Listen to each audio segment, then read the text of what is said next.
And welcome, welcome, welcome. This is Peter Winnick. I'm the founder and CEO at Thought Leadership Leverage, and you're joining us on the podcast, which is Leveraging Thought Leadership.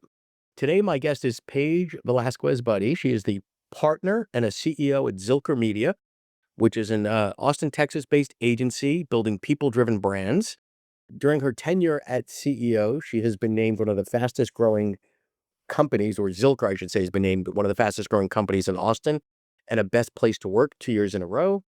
She's been featured as a speaker on people-driven marketing and led workshops for orgs such as Ernst & Young, Harvard Medical School, and she has led all sorts of marketing campaigns and strategies for some of the world's most recognized authorities. So without further ado, welcome aboard, Paige. Thank you so much, Peter, for having me. I'm really thrilled to be here with you today. So Zilker is in essence a PR firm, right? With a That's specialty right. in thought leaders and the types of folks that we work with as well. So, you're a big piece of what folks are hiring you for is to get through the clutter, is to get through the noise, is to get through that. So I want to start with oftentimes, and you probably see something similar, someone will engage someone like you because there's a book coming up, right? Mhm. And they want the book to be That's right. successful because they put all the effort in. But answer that question in terms of what should they be doing 6 months, a year, 2, 3 years before they're even thinking about writing a book to make your job easier? Absolutely. And that's so right. Typically, it's some sort of event that sparks the need to start building their brand.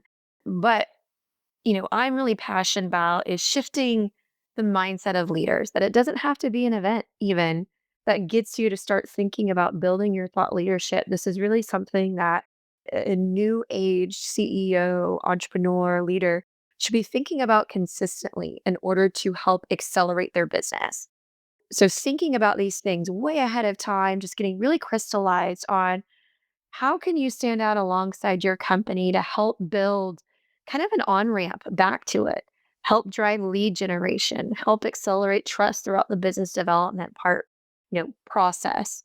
What we're seeing a lot in the landscape today, I know you've seen this as well, Peter, is it is extremely hard for consumers, for other businesses, especially if you're a B2B business with high touch relationship building, to trust just a corporate brand and logo alone. Right. People trust people, especially when you're in a B2B business with that high touch relationship building. That is absolutely the key to making sure that you're one, developing lead generation, but two, having the ability to bring through them throughout the business development process in an accelerated way. And so Yeah, and I would just add to that, I think Mhm. particularly in professional services, don't tell me how great or smart or insightful you are. Right. Just continue to show me that every day, right? If you put out your Absolutely. ideas, anything that's representative of your thinking, your framework, your models, your methodologies, etc., consistently, right? Then you don't even have to tell people how great you are, right? They're going to follow your stuff and go, That "Wow, I follow Paige because she's smart," right? Yes, that's absolutely right. And what a lot of executives get wrong too is they pour all of their time and their energy and their resources into building their corporate brand, as a lot of us do. And that is important, but they completely forget that their brand oftentimes is the name that is Googled first when somebody refers them Right. business. It's a lot of times, hey, go talk to Peter. He's the best, absolute best at building thought leadership. They're not gonna a lot of times Google the firm's name, they're gonna Google you.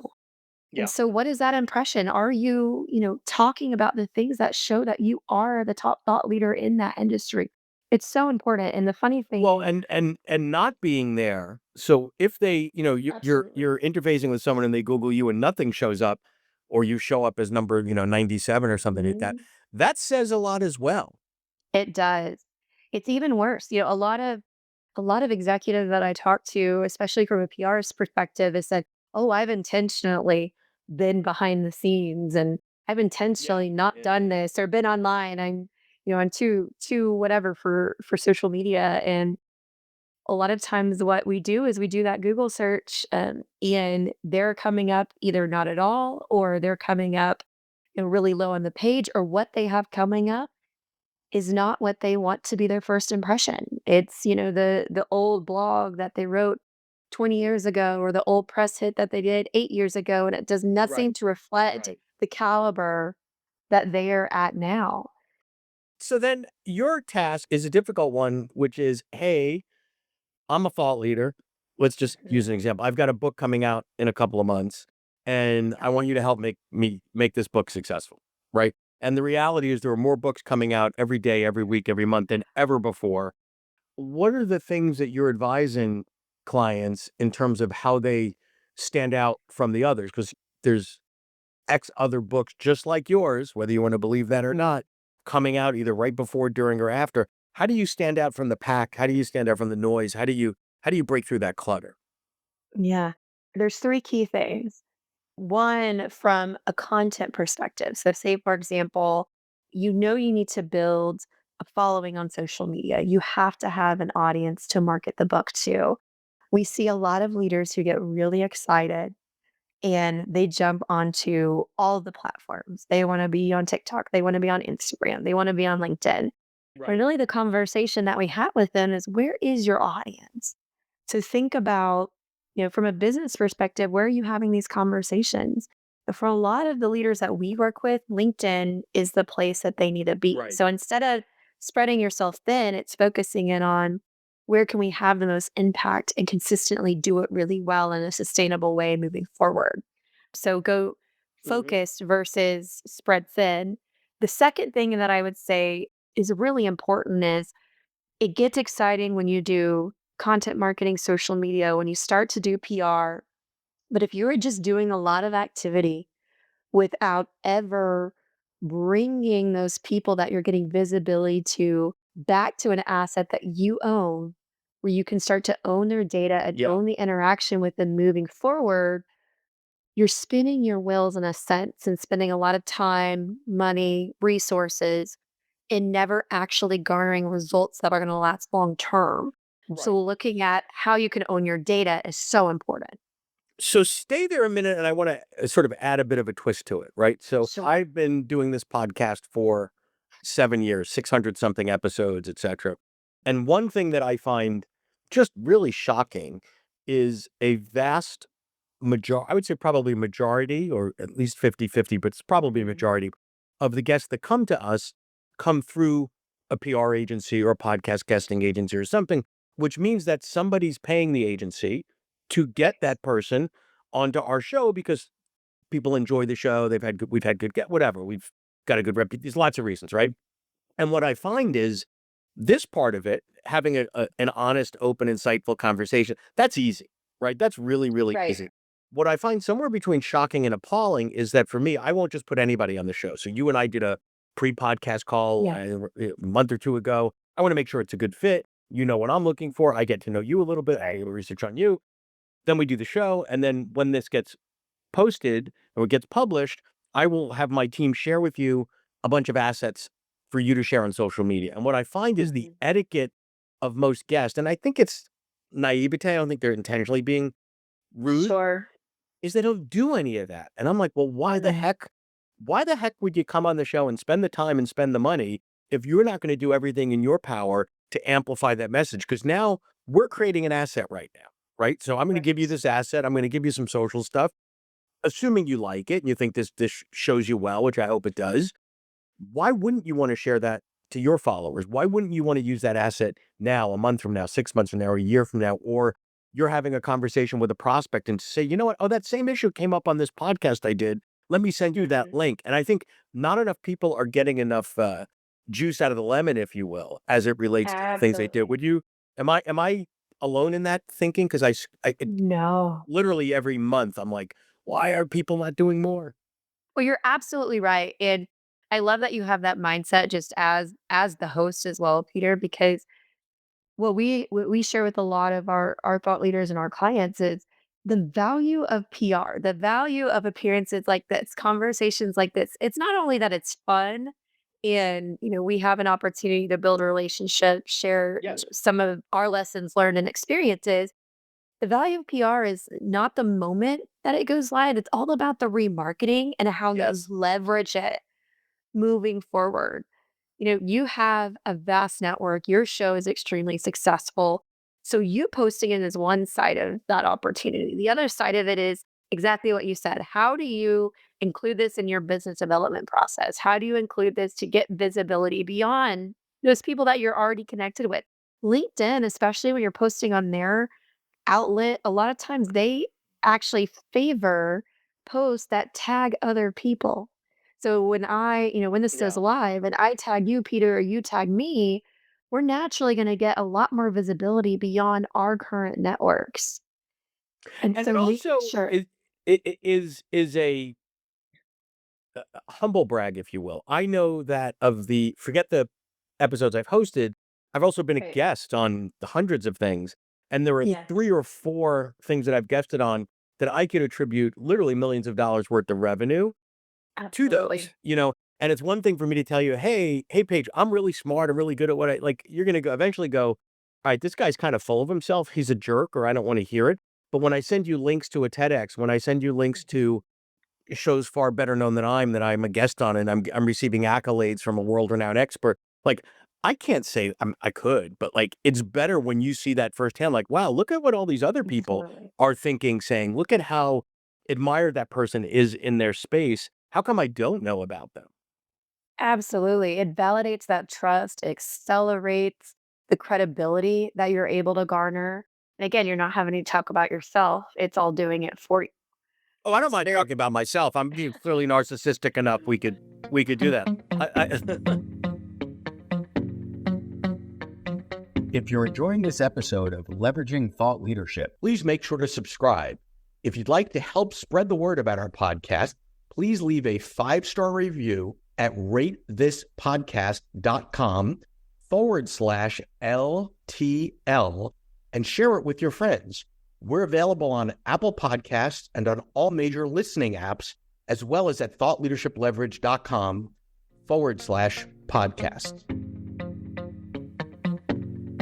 I want to go in a little bit of a different direction because I'm trying to Sure. give people some things to think about on both sides of the coin because I have a lot of friends in PR, obviously, and then I have a lot of Yeah. clients that engage in it, and there's oftentimes this gap. So, are there things that you look for or look out for in terms of a red flag of during a early on conversation with a potential client in terms of their expectations just being, "Hey, you're gonna make me a New York Times bestseller," or "I'm gonna sell 30,000 Mhm. copies," right? Like, what are the things that you look out for? Because what you don't want, or I would imagine you don't want, is 90, 120 days after bringing on that client, having to have some difficult conversations that could have been That's avoided. right. That's right. You know, there's a few things. The most important thing is just having a clear understanding between us and a client of one, what are those goals, but are you clear on where we're starting? A lot of people come to us. If you come to us 4 months before a book launch, had never done PR before, the expectations that things are gonna, 1, be live by the time your book launches, or 2, you're gonna be in the New York Times during that launch, that's not necessarily, oftentimes the case. Typically, you need to start doing PR way ahead of that, and the first time that you're launching the book shouldn't be the first time you're making a media appearance. Right, You really start you right. need to you really need to start building up that thought leadership, ideally a year or so out, and giving expert commentary, thought leadership. So by the time that you're launching your book, we're circling around to some of those media opportunities to promote the book. We are saying to media, hey, this person has been featured on X, Y, and Z previously. This is why you should pay attention to them.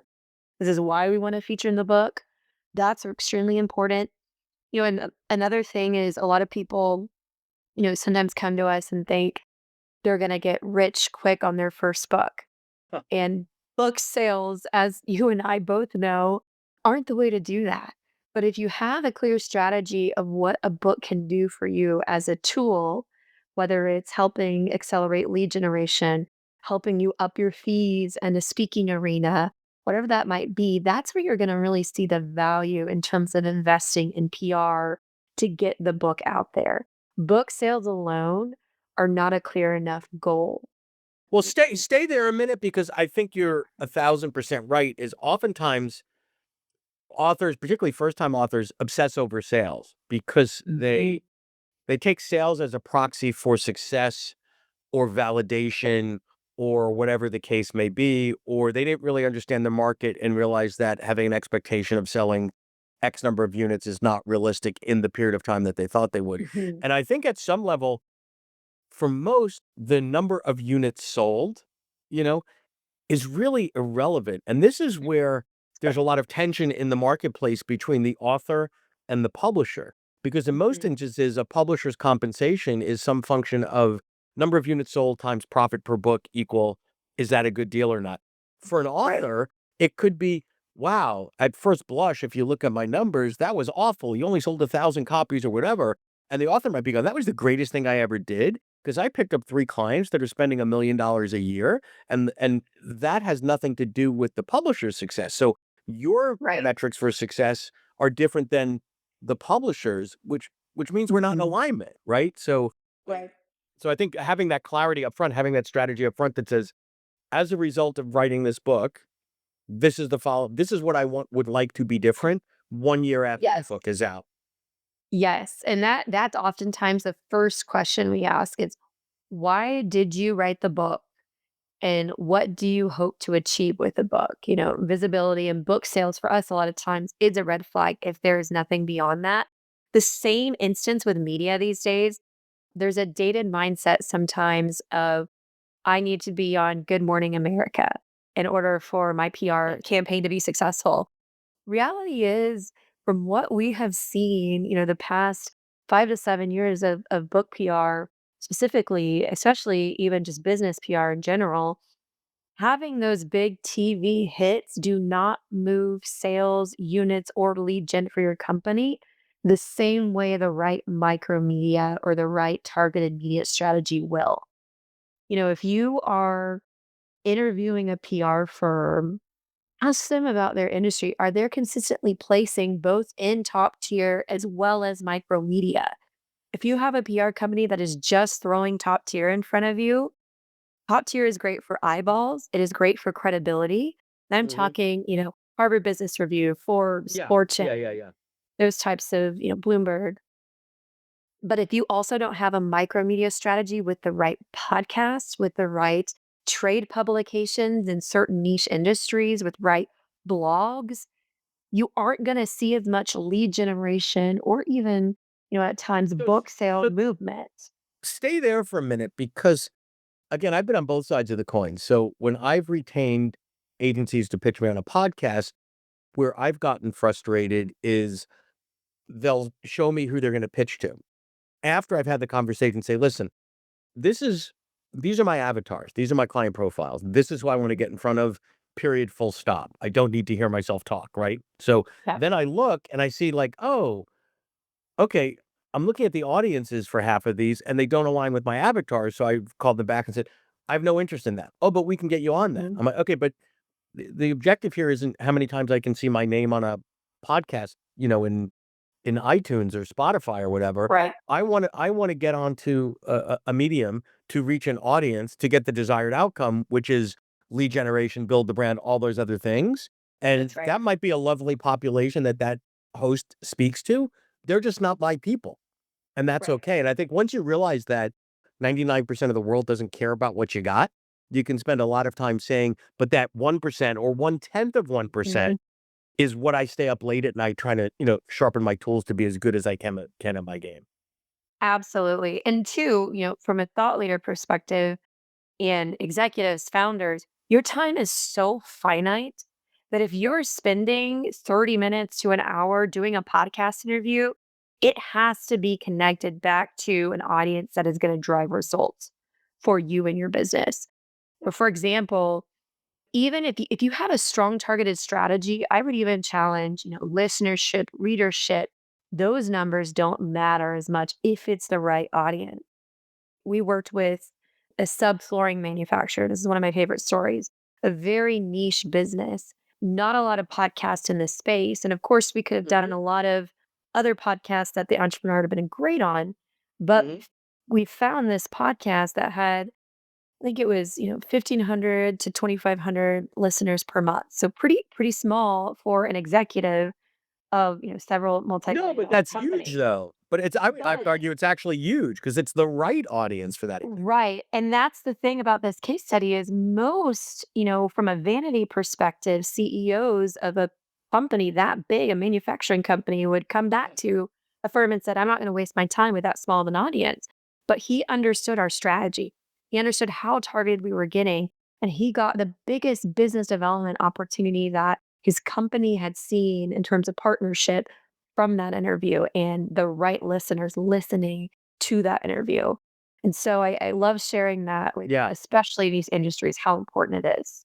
No, and I'm in total agreement of that is and you mentioned the term sort of these vanity metrics. Don't fall for this laziness of vanity metrics of number of listeners, number of downloads, number of whatever. Because for that Mhm. CEO to get in front of 1,300 people in that industry that actually would tune into a Huge. podcast on Right. flooring, you've got to be Right. in that business to have like, seriously, that's not something Absolutely. that's not something random switch of the dial, like, "Ooh, I think all of a sudden I'm interested in flooring." Like, that's not gonna Right. happen. So, logic would tell you that anybody engaging in that is in the business of service to the business event, like, or Right. it's that's that world. Cool. Alright, as we start to wrap, any final words of wisdom to folks in the process of thinking about or currently working with a PR firm to launch their brand and their books and all the things that you do? Mhm. Yeah, I would say the biggest thing is, especially with a lot of leaders and thought leaders, what we see is oftentimes to take that first step to start building their brand, even before they have a big event or before Yeah. they launch their book. A lot of times, what do I have to say? Or, if this is not highest and best use of my time, what I want to encourage them to think about is what do you do day to day to make your business grow? You are doing thought leadership all day, but it's mostly one on one. Yeah. These are, PR, content marketing. It's just taking what you're doing day to day and building it to scale. It's not putting on this new face, this new personality that you're not.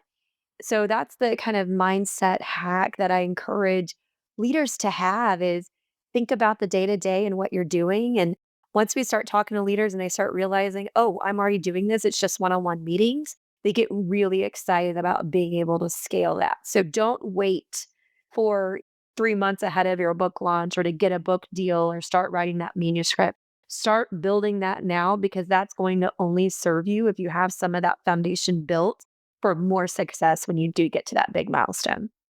Awesome. Love it. Thank you so much for sharing the time and your wisdom with us, Absolutely. Paige. I appreciate it. Thank you for having me. This was so fun, Peter. To learn more about Thought Leadership Leverage, please visit our website at thoughtleadershipleverage.com. To reach me directly, feel free to email me at peter@thoughtleadershipleverage.com. And please subscribe to Leveraging Thought Leadership on iTunes or your favorite podcast app to get your weekly episode automatically.